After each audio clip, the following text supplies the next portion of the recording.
चलिए सॉल्व करते हैं।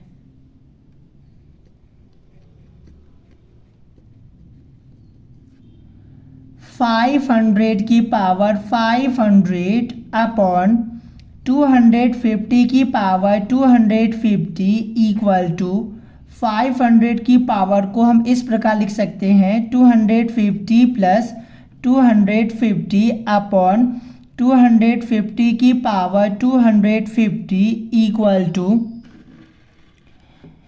इसके लिए एक कॉन्सेप्ट ध्यान रखना, यदि a की पावर m मल्टीप्लाई a की पावर n हो तो हम इनको इस प्रकार लिख सकते हैं। बेस को हम ऐसे लिख देंगे और पावर को हम आपस में ऐड कर देंगे, और ये तब कर सकते हैं जब बेस सेम हो।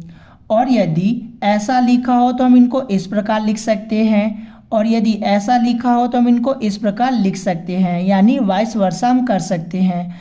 तो इसको हम इसके फॉर्म में लिखेंगे तो ये हो जाएगा 500 की पावर 250 मल्टीप्लाई 500 की पावर 250 अपॉन 250 की पावर 250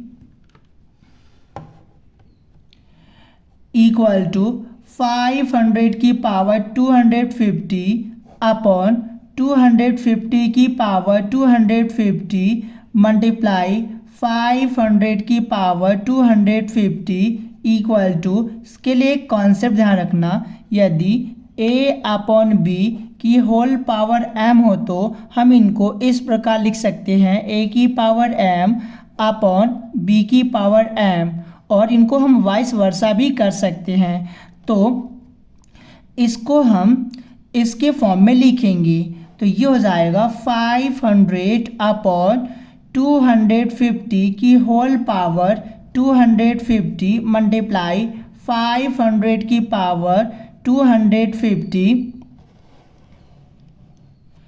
जीरो को जीरो से हम कैंसिल आउट कर देंगे, 25 टू जा 50, तो ये हो जाएगा 2 की पावर 250 मल्टीप्लाई 500 की पावर 250 इक्वल टू। और इनके लिए कॉन्सेप्ट ध्यान रखना, यदि a मल्टीप्लाई b की होल पावर m हो तो हम इनको इस प्रकार लिख सकते हैं a की पावर m मल्टीप्लाई b की पावर m, और इनको हम आपस में वाइस वर्सा भी कर सकते हैं।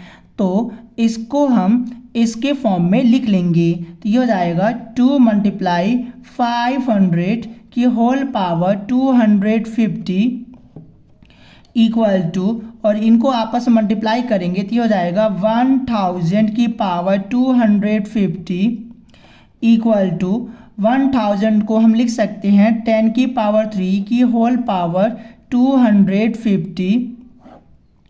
और इसके लिए कॉन्सेप्ट ध्यान रखना, यदि a की पावर m की होल पावर n हो तो बेस को हम ऐसे लिख देंगे और पावर को हम आपस में मल्टीप्लाई कर देंगे। तो यहाँ पर भी आप देख सकते हैं पावर के ऊपर पावर है तो ये आपस में मल्टीप्लाई हो जाएंगे, यानी ये हो जाएगा 10 की पावर 3 मल्टीप्लाई 250 इक्वल टू 10 की पावर 750। तो ये आपका फाइनल आंसर है। तो आशा करता हूँ कि आपको समझ में आया होगा, और यदि नहीं समझ में आया होगा तो आप हमें बता सकते हैं। तब तक के लिए थैंक यू।